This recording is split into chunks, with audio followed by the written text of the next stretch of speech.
ओम नमो भगवते वासुदेवाय। प्रभु, मुझे सहारा है तेरा, जग के पालनहार। कार्तिक मास महात्म की कथा करूं विस्तार। राजा पृथु बोले, हे नारद जी, आपने कार्तिक मास में स्नान का फल कहा।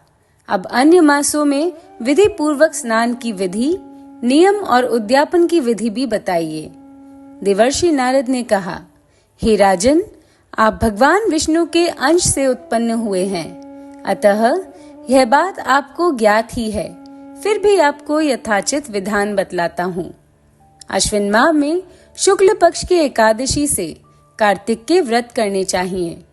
ब्रह्म मुहूर्त में उठकर जल का पात्र लेकर गांव से बाहर पूर्व अथवा उत्तर दिशा में जाना चाहिए। उसके बाद जो मनुष्य मुख शुद्धि नहीं करता, उसे किसी भी मंत्र का फल प्राप्त नहीं होता है। अतः दांत और जीभ को पूर्ण रूप से शुद्ध करना चाहिए और निम्नलिखित मंत्र का उच्चारण करते हुए दातून तोड़नी चाहिए। हे वनस्पतये, आप मुझे आयु, कीर्ति, तेज, प्रज्ञा, पशु, संपत्ति, महाज्ञान, बुद्धि और विद्या प्रदान करो। इस प्रकार उच्चारण करके वृक्ष से 12 अंगुल की दातून लें। दूध वाले वृक्षों से दातून नहीं लेनी चाहिए। इसी प्रकार कपास, कांटेदार वृक्ष तथा जले हुए वृक्ष से भी दातून लेना मना है। जिससे उत्तम गंध आती हो और जिसकी टहनी कोमल हो, ऐसे ही वृक्ष से दंत धावन ग्रहण करना चाहिए। प्रतिपदा, अमावस्या, नवमी, छठी, रविवार को चंद्र तथा सूर्य ग्रहण में दातून नहीं करनी चाहिए। तत्पश्चात भली भांति स्नान करके फूल माला, चंदन और पान आदि पूजा की सामग्री लेके प्रसन्नचित्त व भक्ति पूर्वक शिवालय में जाकर सभी देवी देवताओं की अर्घ्य, आचमनीय आदि वस्तुओं से पृथक पृथक पूजा करके प्रार्थना एवं प्रणाम करना चाहिए। फिर भक्तों के स्वर में स्वर मिलाकर श्री हरि का कीर्तन करना चाहिए। मंदिर में जो गायक भगवान श्री हरि का कीर्तन करने आए हो, उनका माला, चंदन, तांबूल आदि से पूजन करना चाहिए। क्योंकि देवालयों में भगवान विष्णु को अपनी तपस्या, योग और दान द्वारा प्रसन्न करते थे, परंतु कलयुग में भगवत गुणगान को ही भगवान श्री हरि को प्रसन्न करने का एकमात्र साधन माना गया है।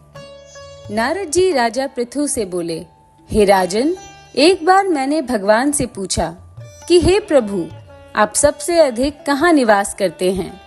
इसका उत्तर देते हुए भगवान ने कहा, हे नारद, मैं वैकुंठ या योगियों के हृदय में ही निवास नहीं करता, अपितु जहाँ मेरे भक्त मेरा कीर्तन करते हैं, मैं वहाँ अवश्य निवास करता हूँ। जो मनुष्य चंदन माला आदि से मेरे भक्तों का पूजन करते हैं, उनमें मेरी ऐसी प्रीति होती है जैसा कि मेरे पूजन से भी नहीं हो सकती।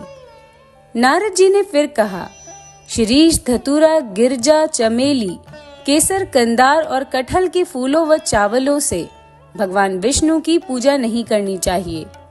अड़हल, कंद, गिरीश, जूही, मालती और केवड़ा के पुष्पों से भगवान शंकर की पूजा नहीं करनी चाहिए। जिन देवताओं की पूजा में जो फूल निर्दिष्ट हैं, उन्हीं से उनका पूजन करना चाहिए। पूजन समाप्ति के बाद भगवान से क्षमा प्रार्थना करनी चाहिए। हे सुरेश्वर, हे देव, न मैं मंत्र जानता हूँ न क्रिया, मैं भक्ति से भी हीन हूँ। मैंने जो कुछ भी आपकी पूजा की है, उसे पूरा करें। ऐसी प्रार्थना करने के पश्चात साष्टांग प्रणाम करके भगवत कीर्तन करना चाहिए।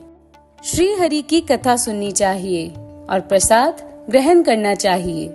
जो मनुष्य उपरोक्त विधि के अनुसार कार्तिक व्रत का अनुष्ठान करते हैं, वे जगत के सभी सुखों को भोगते हुए अंत में मुक्ति को प्राप्त करते हैं। तो ये है कार्तिक मास की कथा का 5वां अध्याय। धन्यवाद।